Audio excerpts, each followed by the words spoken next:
Good morning. Let us begin. I apologize for the little bit of a later start. I'll tell you actually something very beautiful.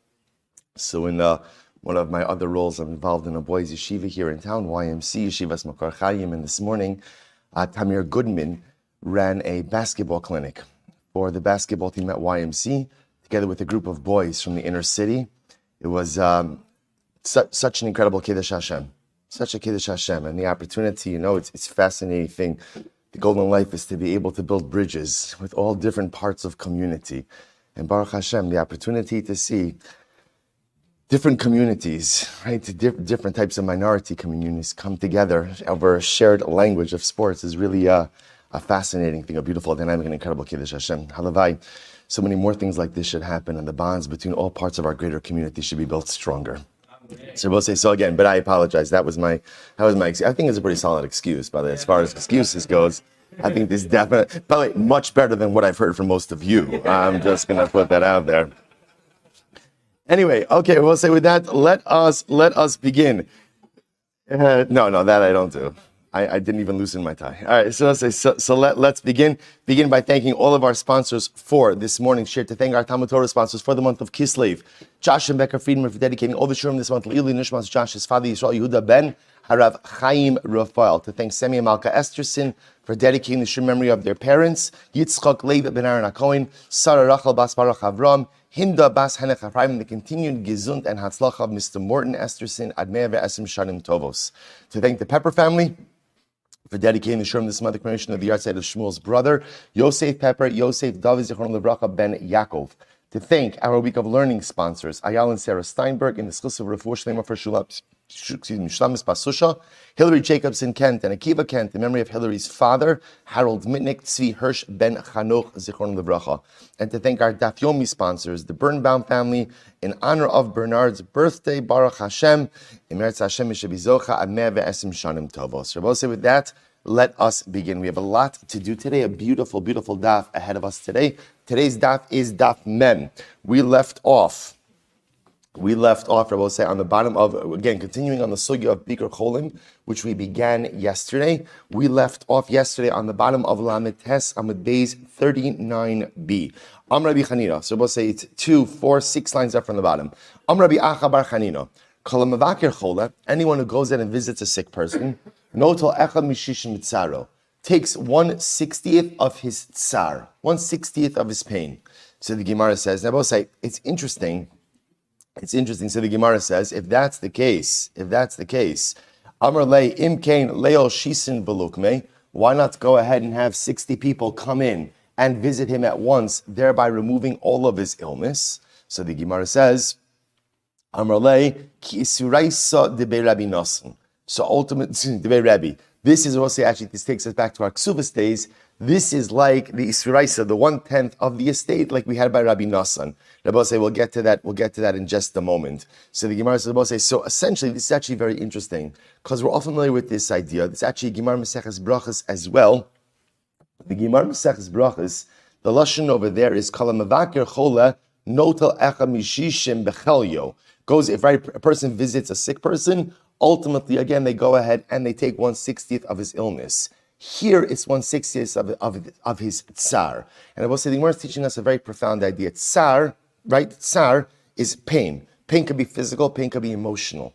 What Chazal are sensitizing us to is that sometimes when a person is suffering, the only thing worse than suffering is suffering alone. And when you go ahead and a person is in pain and you are there and you're there with them, even if you do not go ahead and take a piece of their illness, you absolutely take a piece of their tsar.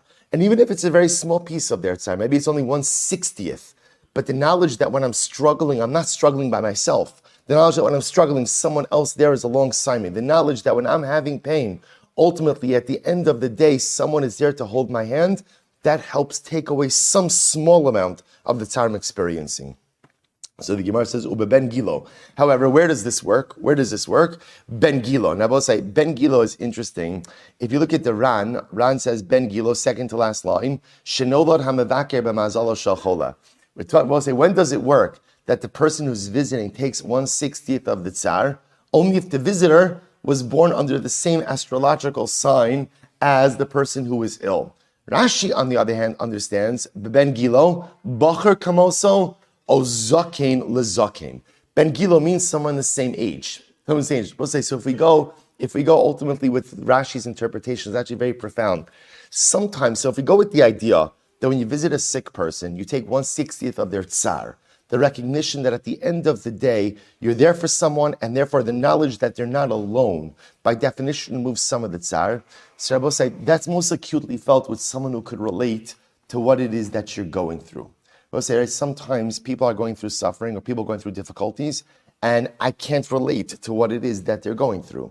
But Rashi's pointing out over Ben Gilo means someone your age, right? Someone in your stage of life. When someone who, Rabbi say, this happens to all of us, you hear something dramatic or tragic about something happening to someone much older. It's okay, they're much older. You hear it happening to someone your age, suddenly again, it's what's the word, strikes home? Straight in other words, it's so much closer to my heart because I can relate to it. So Rashi's saying something amazing over here. When is it that a visit can be most impactful and remove some level of the tsar of the person who is ill? The Ben Gilo, with someone who could relate to the tsar of the person who is suffering. Now, to be clear, the mitzvah of Bikur Cholim is no matter what age or no matter what stage the visitor is. And anytime you go to visit someone who's sick, that's a mitzvah. But the ability to shoulder someone else's pain along with them often is someone who's in the same stage of life who could truly relate to what the person who is suffering is undergoing. Incredible. So the Gemara says as follows. Good, that's Ben Gilo. The sign your Rebbe Omer Basani Zoros Minichse Achin. So we'll say this is what we were saying before. A daughter who is supported from the estate of her brothers, Notelas Isra Nechasim, takes 1/10 of the estate as her dowry. Amrlo the Rebbe said Rebbe Lidvaracha Mishesh La Esra Manos Ubain. Someone who has 10 daughters and 1 son. Einol LeBen B'Makom Bonos Klum. The son will get nothing because each daughter gets a 10th. The son will be left with nothing. Amar lahem rishonon natalis isra neschasim shnir b'mashe shayra shlishis b'mayne shayra b'chol yaris v'chol kos b'shaven. No. What it means is daughter number 1 takes a 10th, right, for her dowry. Then daughter number 2 takes what? A 10th of what's left. Daughter number 3 takes a 10th of what's left. So there's always something left over. The Gemara is bringing this in because it's the same way.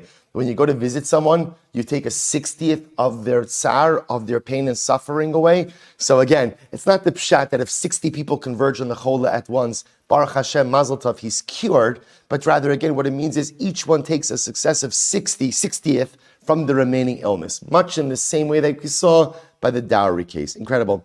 Rav Chelbo, let's listen to this case. Rav Chelbo Cholash. Rabbi Chelbo got sick.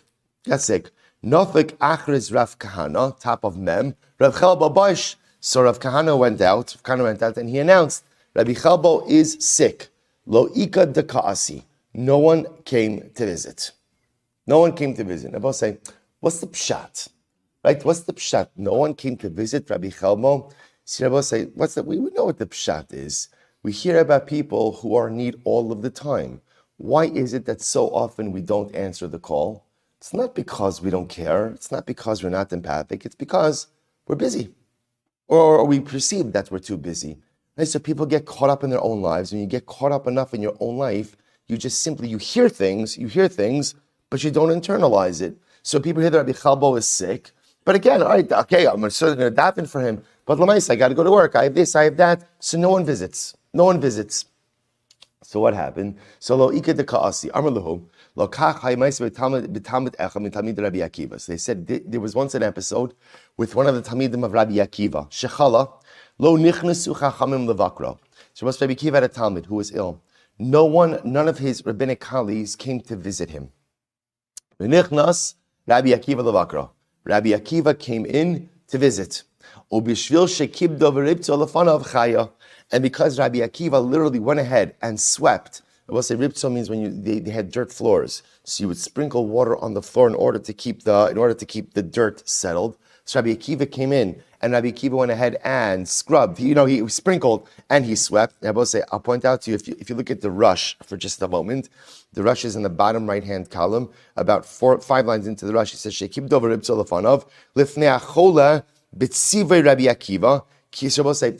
So the Rush just points out it doesn't necessarily mean that Rabbi Akiva himself went ahead and swept, but rather Rabbi Akiva came in, he saw that sweeping and sprinkling needed to be done, so he made sure to get someone to provide this service. Rabbi say the Rosh says you see from here an incredible aspect of Bikur Cholim. Ki hanichnas levakir asachola mifakeach al tzrachav u'mechayehu. Rabbi say the Rosh explains what is the primary essence of the mitzvah of Bikur Cholim. What's the mitzvah?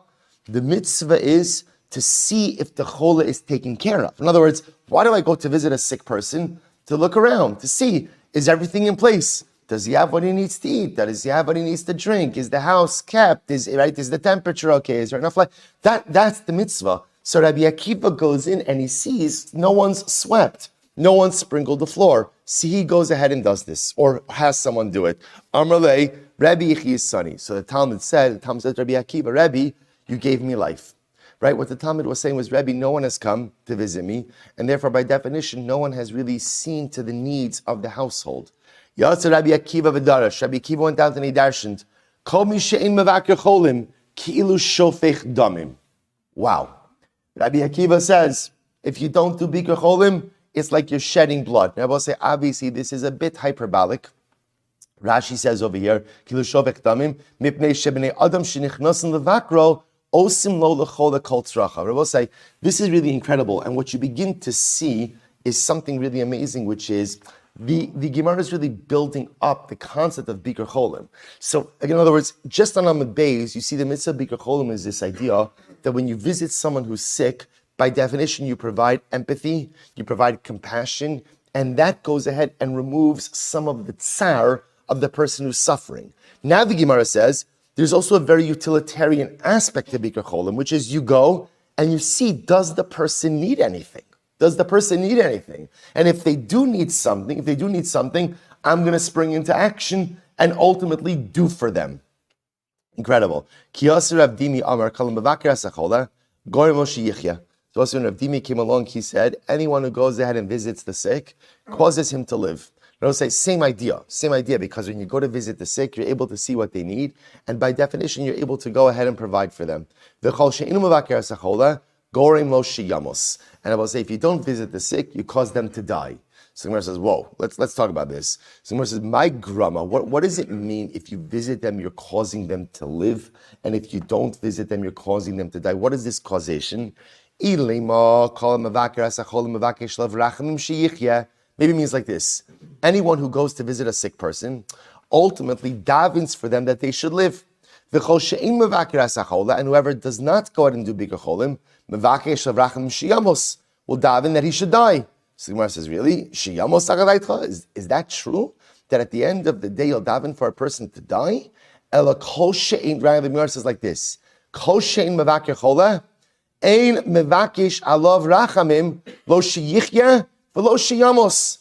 I will say, it's incredible. The Gemara says is like this, is that if you don't visit a person who is ill, you don't become sensitized enough to their condition, and therefore you don't really daven. Now I will say, what's riveting about this Gemara is if you look at the Lashon, it's very incredible. If you don't visit the sick, you won't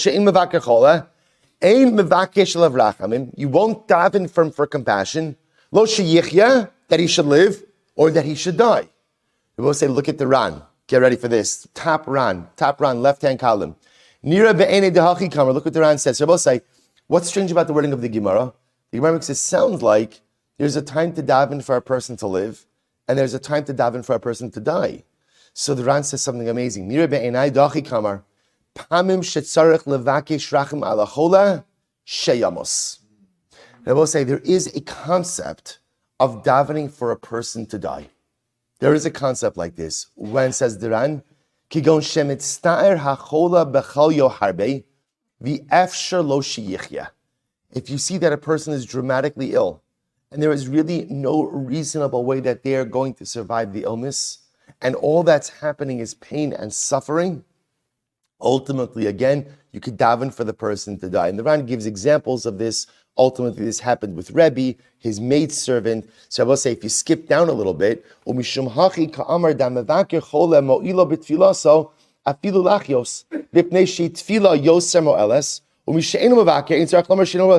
the idea over here is like this. So the Gemara is saying two things. Number one, you truly only know the situation of a person if you visit. I would say it's the Eino Doma Shmiya Kiriya, right? Nothing ever replaces seeing something for yourself to understand the totality of the event. But I will say what the Ran is sensitizing us to, and this is a very difficult idea in halacha, which is sometimes when a person is suffering terribly, and there is no natural way for this person to have a refuah, you are allowed to daven for a person to die. Now I will say what's interesting about this concept is we have two competing concepts. The Gemara Maseches Brachos brings down that afilu cherev chada munachas al tzavaro shel adam al yimanes atzma min harachamim. Even if a person has a sharp sword against his neck, don't give up on divine compassion, which sounds like no matter how terrible things look, you always have to believe that HaKadosh Baruch Hu could come through. And yet here, the Gemara is saying, you're allowed to daven for someone to die if they are in a terrible, terrible situation. So I will say, this is probably sometimes one of the most difficult things to navigate. Because can Hashem perform miracles? Can Hashem perform miracles? Absolutely. Can Baruch Hu turn around the most dire looking of situations? Absolutely. Does that happen more often than not? No. In other words, the world, olam kimin hago noheg, right? So most people with an end-stage terminal illness die. That's because HaKadosh Baruch Hu chooses to allow the world to function in a certain natural order. That's the way that it works. So it's this interesting idea theologically that I have to believe that HaKadosh Baruch Hu could turn around anything at any time, but at the same time, the world also works in a natural order. So I will say, I'll tell you, someone who's been involved in a lot of these types of situations, and families often ask, what should we daven for? Do you daven for a refuah shelema when someone is clearly objectively dying? There's no medical remedy, there's no medical intervention. That's it. So do you daven for refuah shelema? But they're suffering so much. Do I daven for life? Do I daven for death? Do I daven for refuah? So I'm just pointing out, the Gemara over here, this is the Shas Rabbi say, the idea that you're allowed to daven for death. I've often felt the right thing to do is to daven to HaKadosh Baruch Hu, that the Ribono Shel Olam should take care of your loved one. That's what you daven for. Because at the end of the day, I don't know. I have no idea. I believe in miracles. I believe in all of my heart with miracles. But I also believe that the world runs according to a certain level of teva, a certain level of nature. And again, if there's no medical intervention for someone who is at the end stage of an illness, the statistical probability is that they're going to die. Could HaKadosh Baruch Hu turn it around? 1,000,000%. So what am I going to say? They should die, they shouldn't die, they should have a refuah shlema. HaKadosh Baruch Hu, take care of my loved one. Take care. Because at the end of the day, that's what every tefillah is anyway. If you distill every single thing that we daven for, at the end of the day, what is it? Hashem, take care of me. And I'm davening for parnasa. Maybe I should have parnasa. I think I should have parnasa. Maybe I should. HaKadosh Baruch Hu knows that if I was dramatically wealthy, right, I didn't win the Powerball. Maybe HaKadosh Baruch Hu knows, you know why? You know why I didn't win it? Because maybe he knows that if I won it, I'd be another one of those lottery winners, right? You know those stories, right? Are those people their life goes down in flames, right? Everything was fine. They were totally happy in the trailer, right? Everything was fine, right? Everything was okay. Now what happens? Now they win the lottery and every single terrible thing that could possibly happen, happens, right? So I think I could do wonderful things with that wealth. I could change the world. Kadosh Baruch Hu knows better. So sometimes the best thing you could daven for is Kadosh Baruch Hu, take care of me. A person who has a relative in this type of situation, a loved one in this situation, sometimes it's not, don't daven for life and don't daven for death. Just ultimately, Kadosh Baruch Hu, please take care of my loved one in the way that only you know how. Rava, Yoma Kadma Dechalish was this interesting Gemara. Rava, when he was ill, the first day that he was ill, Amr Lahon, Lo Tiglu Le'inish, De Lo Lisre Mazle. Rava said the first day he was ill, he would be very secretive about it. He would say, I don't want anyone to know that I'm ill, so that my mazel shouldn't be compromised. Now, we'll say, what does it mean his mazel shouldn't be compromised? We'll say, if you look at the rush again, the second wide line, Lo Lisre Mazle, De Nafal Tura Chadudu Sakini. We'll say, this is an expression in Gemara Shabbos, when the ox falls down, sharpen the knife. Meaning what? It's really hard to get an ox down. Right? If you ever do cow tipping, right? It's a joke, okay? Right? So again, right? It's very hard. It's very hard to get the ox down. Once the ox is down, right? It's already down, sharpen the knife. So that's an expression that when someone's down on their luck, right? When someone's suffering through hard times, their whole mazel is eroded. So the Resh says, "V'ulai b'vakasha mu'ete shivakshu sono yira'a yitosef chayam." This is incredible. So Rava said like this. Rava say, "Get ready for this." Rava knew there are people who didn't like him. Rava say, "Think to yourself, it's Rava. It's Rava. How could somebody not like Rava?" So Rava saying, the rule is in life, if you have any level of communal profile, right? Any level, it's always going to be someone. Any position of leadership, there's always going to be someone who doesn't like you. That doesn't mean you're doing something wrong, right? It just means that if you're in the public eye, in some ways, someone's not going to like you. So Rava was concerned like this. Someone who I hear doesn't like, someone who doesn't like me hears that I'm ill, my mazel's already been compromised. Perhaps they could daven to HaKadosh Baruch Hu to punish me for all of my misdeeds. Rava says, I have misdeeds as well. And therefore, again, I'm in a compromised state. Therefore, on the first day that he was ill, he would not have anything announced. After that, if his illness persisted, he would say, go and announce in the marketplace that I'm ill, that people should daven for me. Listen to this. Whoever hates me will rejoice over the fact that I am ill. And the pasuk says, "Uksiv bin fal ayvecha al tismach." I will say the pasuk says, when your enemy falls, do not go ahead and rejoice. And the pasuk says, because if you do, HaKadosh Baruch Hu will get upset at you. So Rava said, okay, HaKadosh Baruch Hu will get upset at them. And the HaKadosh Baruch Hu will get upset at them is how? Is by healing me. So it's okay. So people get happy people become happy that I'm ill. I'll benefit from that. And those who love me, or those who have compassion on me, the boy alai rachami. Ultimately, again, will have rachmanos on me. Incredible. Amarav. So we'll say, by the way, this is another piece in general. Sometimes when people fall ill, chas v'shalom, they often are very secretive about it. And there is something to be said about that. In other words, there is something to be said for preserving one's privacy.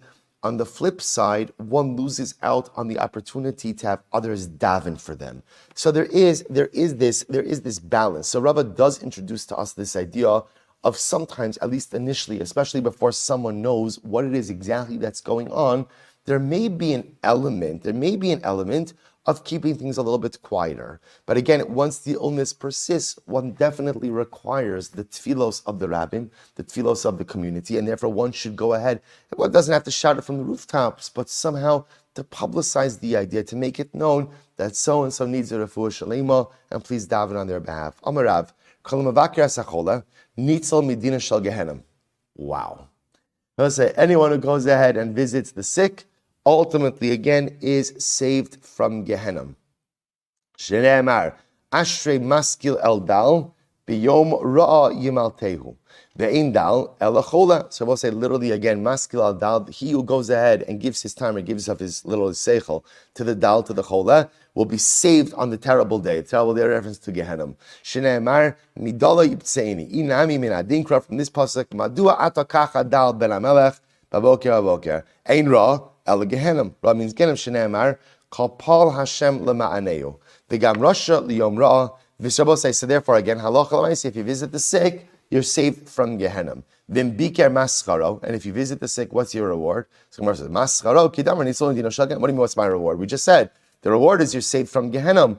El mascharo ba'olam hazeh. Shabos say, the fact that I'm saved from Gehenim, that's my reward in the afterlife. What's my reward in this world? Hashem yishmereu. So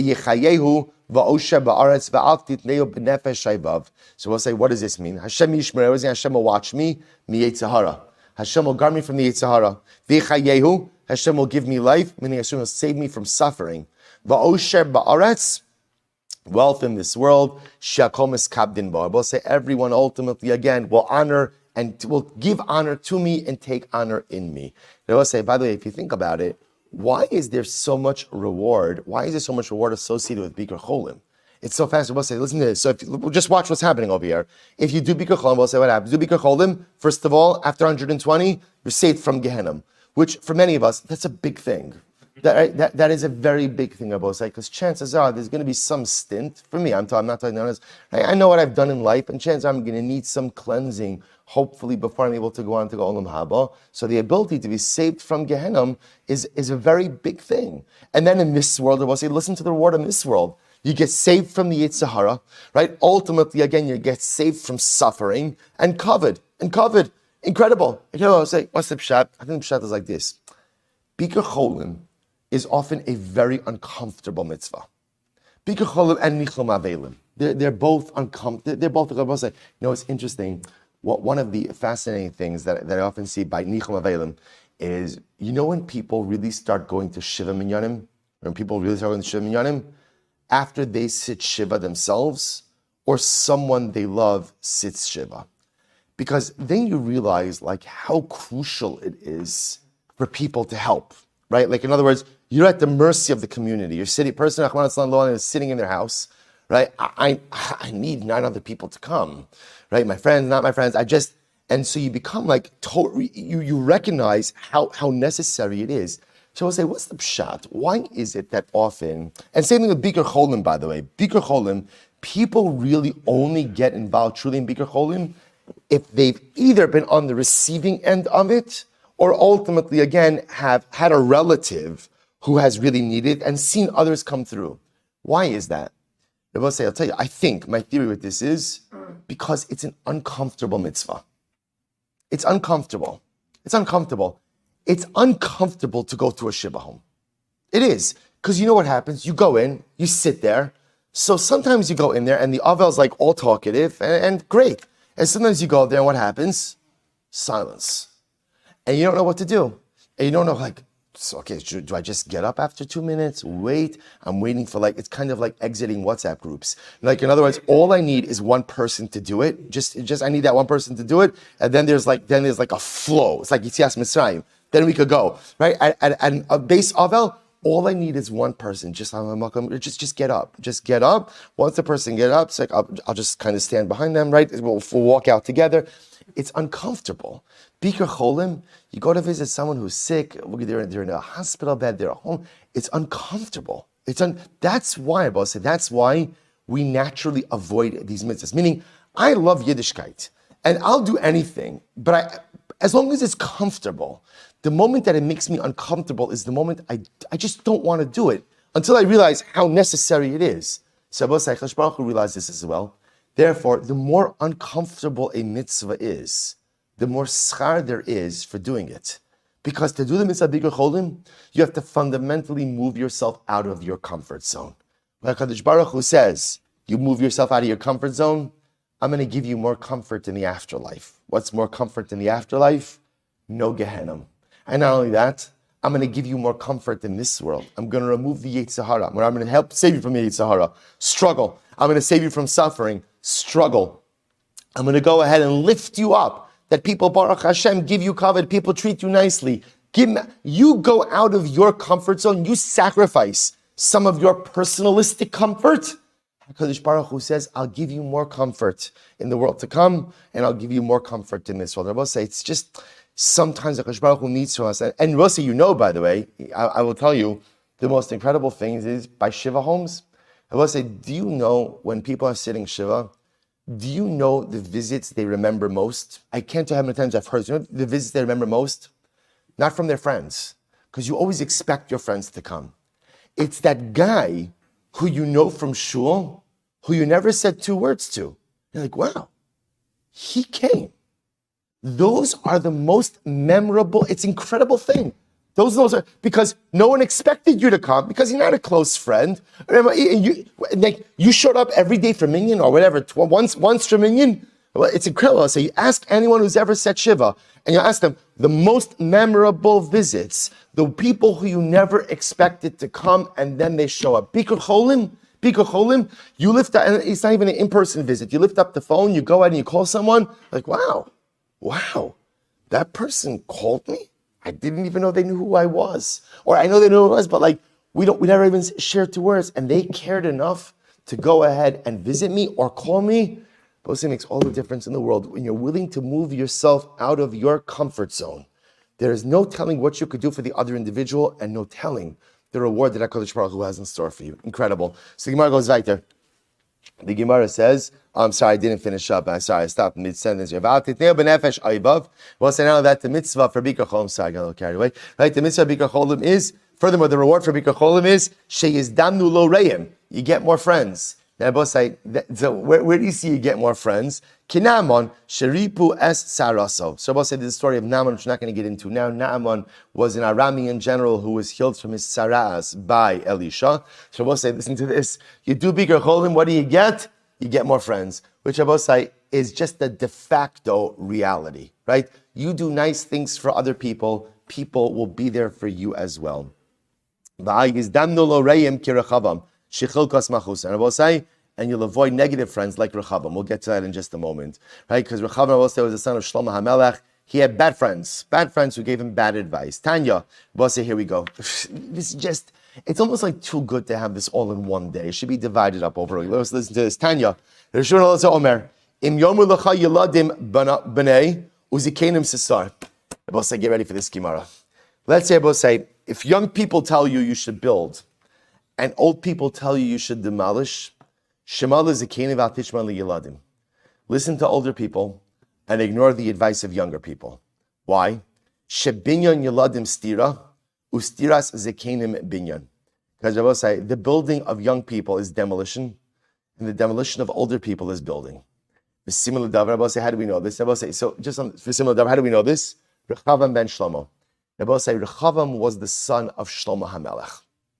Shlomo dies, Rechavam takes over. I will say, Rechavam decided to go ahead and clean out his father's cabinet, like officers, and he replaced his father's officers, his father's officials, with all of his buddies. What was the problem? They were young, impulsive guys. And they told Rechavam, you know what, if you want to solidify your reign, rule with an iron hand. Rule with an iron hand. Raise taxes, do what you have to. Show them who's boss. Now, Shlomo's former advisors said to Rechavam, they urged him, don't do that. Rule with love. Rule with compassion. Yeah, you have to be stern at some times, but rule with an open heart. And ultimately, again, the people will coalesce around you. Rechavam ignored the advice of his father's advisors, went with his young friend advisors, and the kingdom split. The kingdom split. So we're going to see this in tomorrow's daf as well. Great week ahead of us. This kingdom split, right? Went half of it stayed with Rechavam, and the other half, ultimately, again, the 10 tribes, went with Yeravam ben Nevat. So we'll say, isn't this an incredible idea? That what the Gemara is teaching us is get advice from people who have life experience. Because the worst thing you could do is get advice. We'll say, sometimes, I remember, we'll say, this was I'm here 20 years, Emir Hashem, this summer. My first year here, we are scholar in residence. I'm not going to say who it was. Scholar in residence. And he got up to speak, and he said to me, oh, you're so young. He said, so young. He's like, how old are you? I said, I don't know, I was 25, 26. So he said, oh, don't worry about it. Youth, it's a mum over. Mum over. So I will say there are two different types of mumin, right? Two different blemishes. There's a permanent blemish, right? And a blemish that goes away, that heals. He says, don't worry, youth is a blemish that heals. Right? And when he said it, I was like, so taken, like, oh, shalom aleichem to you, welcome to our community, right? So taken aback. And then the truth is that statement has always stayed with me, and it is such a truism. Or there's such profundity in that. You see, when you're young, you think you know everything. And the truth is, then you get older, and you realize, I don't know anything now. Forget about when I was young. I knew even less then. That's the Gemara saying. You know what? If you have two different groups of people speaking to you, right? And the young people are telling you to build, and the old people are telling you to demolish, so to speak. It's a metaphor. Go with the old, even though building always looks great, dynamic, growth. Be careful, because sometimes that which looks like it's good, in fact, is not good at all. So make sure what the Gemara is sensitizing us to is all of us need to turn to people for advice, right? Because at the end of the day, if you think that you could solve all of life's challenges on your own without third-party intervention, without third-party advice, you're wrong and you're fooling yourself. All of us need people we could turn to. And I will say, by the way, I want to point out, it could be anyone. The idea the Gemara is saying is, make sure it's someone with life experience. Because sometimes, ultimately, a life experience gives you the greatest amount of knowledge you need. That's why I will say, what do you call an older person? A zakin, right? What is zakin? Zakin stands for Zeh shekana chachma, one who has acquired life wisdom. And I will say, what happens if a person is old, but they've never learned the word of Torah? They're still called a zakin. Why? Because there's a certain amount of wisdom that comes just from living life. Even if you haven't learned Torah, there's a certain amount of wisdom that just comes from life experience. Make sure to get your advice in life from people who have life experience. Incredible. Incredible. I want to Shishreid Ravidi. I will say, Lo lissot inish ketzira, lo betlas shay kadmaisa, lo betlas shnai basraisa diyoma. I will say, this is very interesting. A person shouldn't visit the sick in the first 3 hours of the day or the last 3 hours of the day. Why? Because I will say, what's the problem? If you visit someone who's ill in the first 3 hours, the last 3 hours, you're not going to properly daven for them. Why not? Listen to this. Tlas shlai kadmaisa, rav chadaite. I will say, often, in the first thing in the morning, the person who is ill is feeling good. So what happens if you go to visit them in the morning? You're going to see them, you're going to say, oh, they're doing great. So I'm not going to daven for them as much. Right? Basraisa, if you go to visit in the last 3 hours of the day, takif cholsha, often a person is feeling even sicker. And what's going to happen? About you're going to say, he's a goner. He's a goner, right? There's no point in, not an exact quote, but there's no point in davening for him, right? He's already past any kind of help. So therefore, don't visit in the first 3 hours, don't visit. Bose, what we're also going to see, Bose, is that there's an etiquette in Bikur Cholim, and making sure that when you do visit, it's at a convenient time for the chola. Shabbos say often a person is getting up in the morning, a chola needs a little bit more time to get themselves together. Or a person is winding down their day, they're often not up for a visit. So again, it's twofold. Number one, you want to make Shabbos say, see, it's so interesting. What you begin to see is, why do I visit a sick person? Number one, because it's a mitzvah. Number two, because when I do so, I remove some element of their pain. Number three, if they need something, I'm going to know I can actually physically help them. Number four, when I see the person, when I see him, I'm more motivated to daven for them. So this is really going in number four. In the realm of tefillah, making sure to see the reality of their circumstances. What the Gemara is saying is, in the first 3 hours and last 3 hours of the day, you don't see the reality of their circumstances, right? You're not seeing the real them. It's the middle of the day that you see how they're truly faring. Incredible. Amarav and Amarav. How do you know that HaKadosh Baruch Hu sustains a person who is ill? Shene'emar Hashem yisadenu al eresh davai. Both say the pasuk says, literally again, Hashem will go ahead. Excuse me. Hashem will support them. Yisadenu literally means to support, right? Sa'ad, the Gemara is understanding to mean from a lashon of like sustenance. Al eres davai, on their sick bed. Had know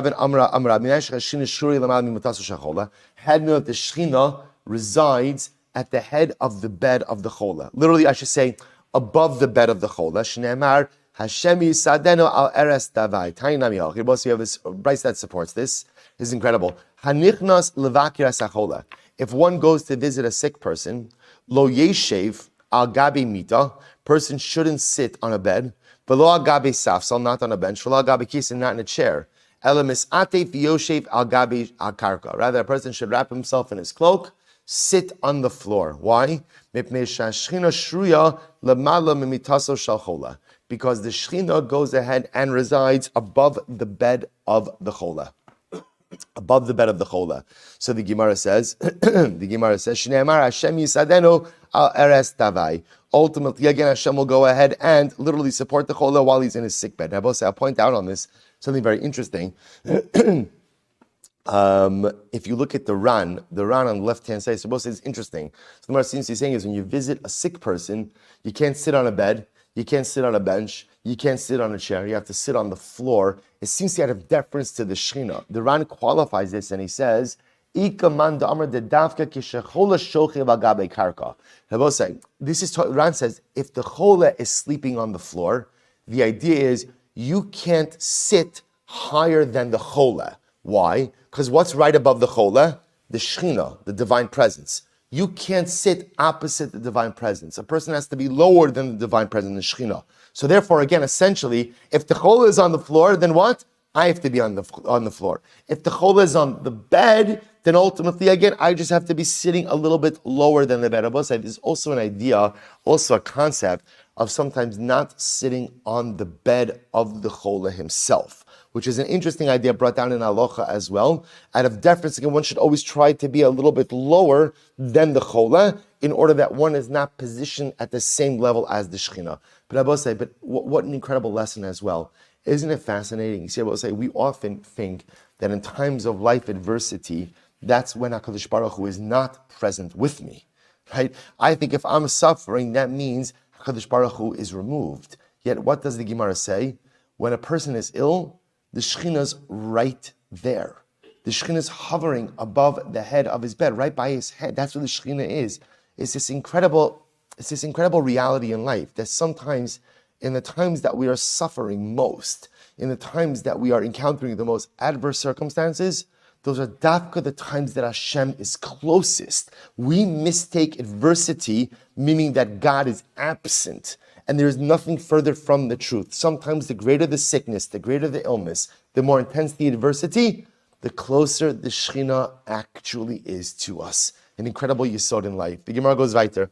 The Gemara says, Amar Amarav, Mitra b'ma'arava, Sada Rabba Pras. I will say, if you want to know when it's raining in Eretz Yisrael, the greatest witness to the rains of Eretz Yisrael is the Euphrates. Well, it's the Euphrates River. Why did I say? When it rains in Eretz Yisrael, the water trickles from Eretz Yisrael into the Euphrates. So when the Euphrates becomes swollen, that means that what? It's raining in Eretz Yisrael. So the Gemara says, Upliga de Shmuel, this argues on Shmuel, Damar Shmuel, Nara mikefifa mizbarech.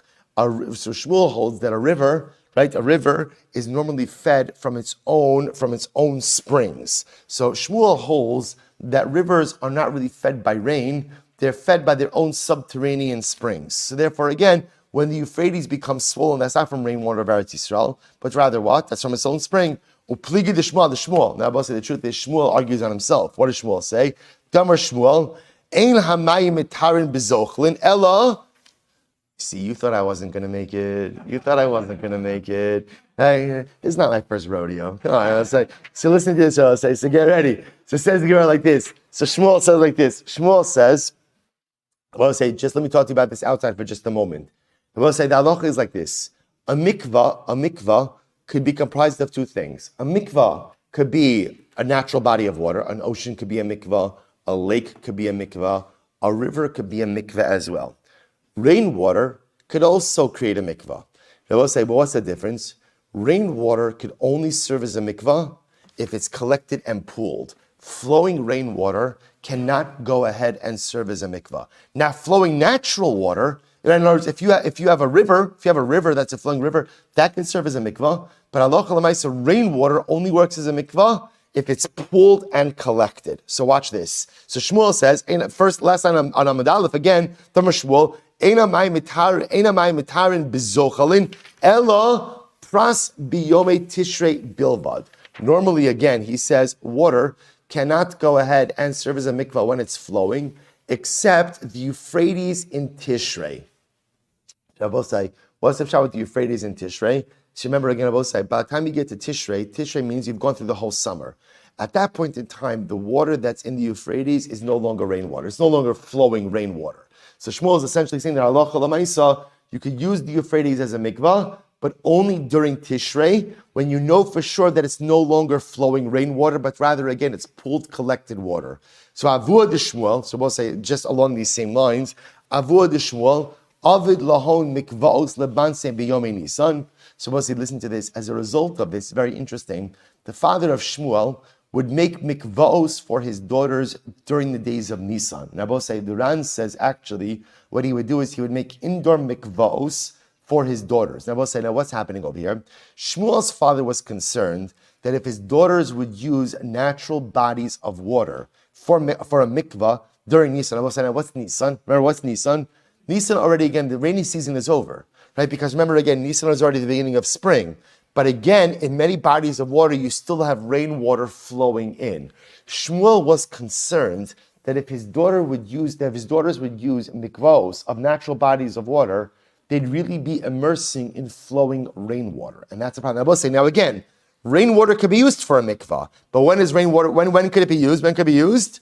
When it's gathered. I will say, by the way, that's how our mikvahs work, right? I have a mikvah that has rainwater, right? It's as long as it's pooled rainwater, totally fine. So Shmuel's father was concerned that if his daughters used outdoor mikvahs up until Nisan, ultimately again, They would be immersing in flowing rainwater. So what did he do? He dug for them, he made for them indoor mikvahs. Well, say, how do you make an indoor mikvah? It's not so complicated. Dig a big hole, right? Create a cistern that collects rainwater, and then allow the rainwater ultimately again to collect in the mikvah, in the hole, and you have a mikvah. You have a mikvah. So that's different. So what else would he do? Umafzi biyom Tishrei. So Rabbi said, listen to this. Now, in Tishrei already, as we said before, can you use the Euphrates as a mikvah in Tishrei? Can you use the Euphrates? Yes. Why? Because at Tishrei already, there's no concern of flowing rainwater. I will say, but there is a different problem about the Euphrates in Tishrei, which is the bottom of the Euphrates was very muddy. So what was the problem? The concern was that if a woman was using the Euphrates as a mikvah, what's going to happen when she walks in there? Her feet sink into the mud. What's the concern? Chatzitza. So Shmuel's father made like mats for his daughters. So they would take the mat into the Euphrates. They would stand on the mat. This way, their feet wouldn't sink into the mud. And ultimately, again, there was no problem. Ultimately, again, of a chatzitza in the mikvah. So we'll say, just an interesting idea. So therefore, we'll say, just interesting hilchos mikvos. Rainwater works as long as it's collected, right? The moment that it's flowing, it can't work. And therefore, ultimately, again, you have Shmuel saying that halacha l'maaseh you could use the Euphrates in Tishrei. Father of Shmuel made his daughters indoor mikvahs during the rainy season so that they shouldn't run into any flowing rainwater issues, and mats for the Euphrates ultimately again so that the mud should not pose a chatzitza. So Rabbi say, let's stop over here for today. Let's cap in a few minutes of Mesilas Yesharim. Rabbi say, tremendous hashkach. I just want to tell you tomorrow also, ridiculously good tomorrow, Rabbi say. Let's go. We have just a few minutes. Let's cap.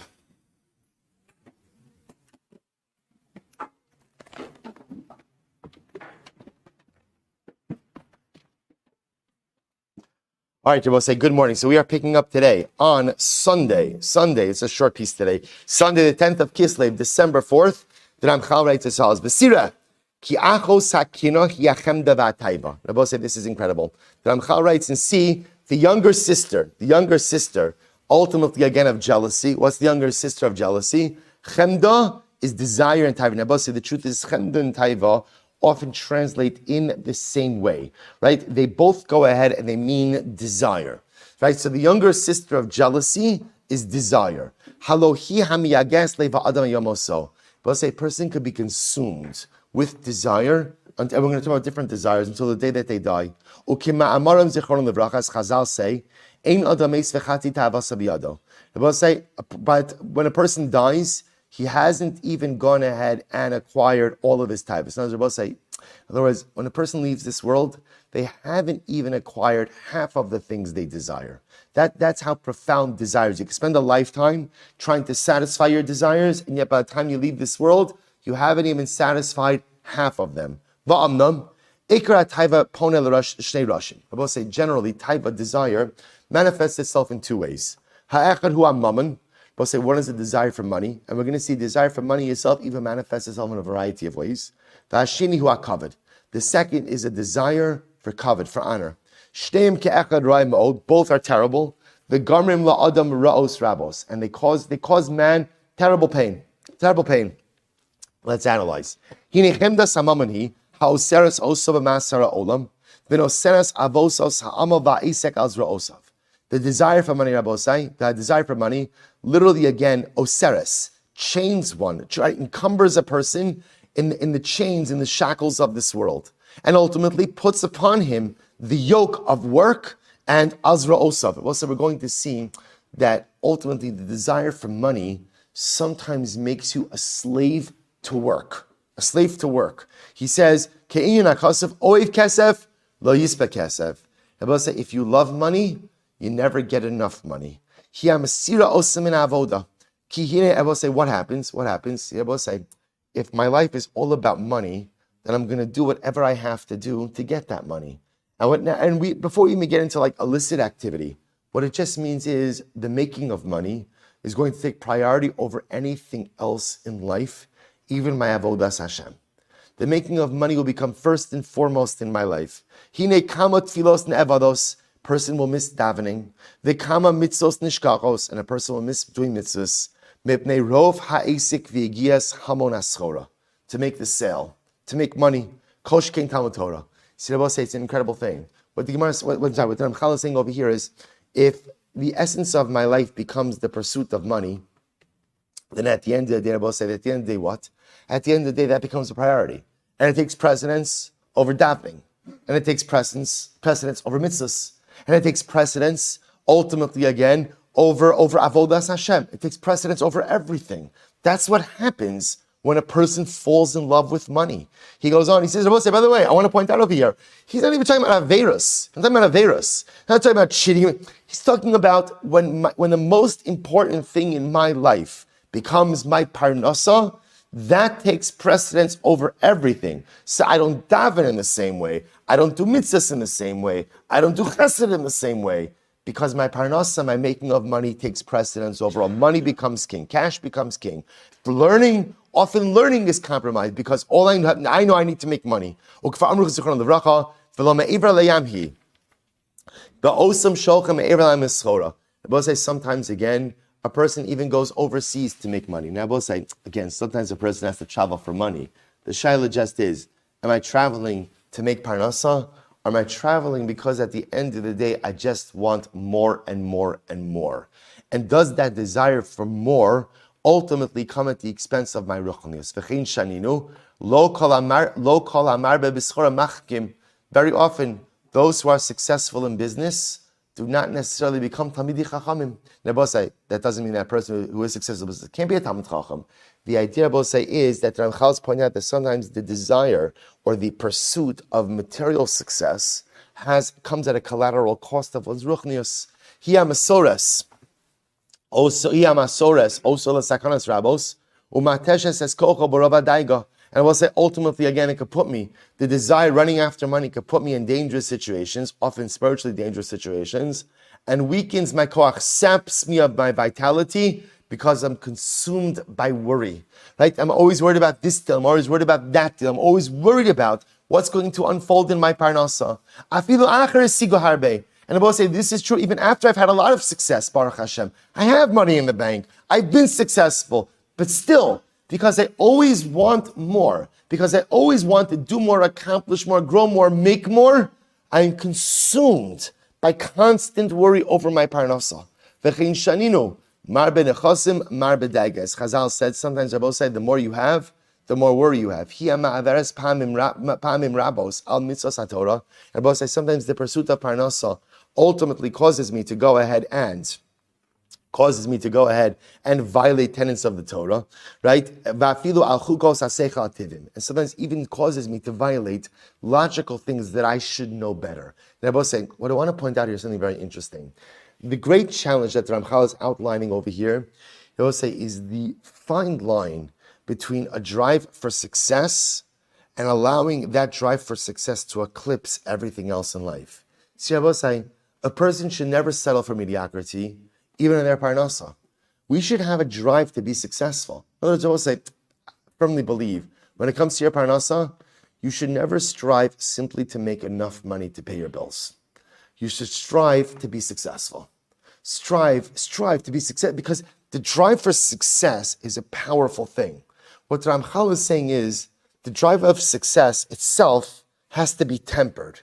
And so how do you create that balance when the drive for success does not encumber my ruchnius? So I'm still davening with the minyan. I'm still going ahead and learning shtark every single day.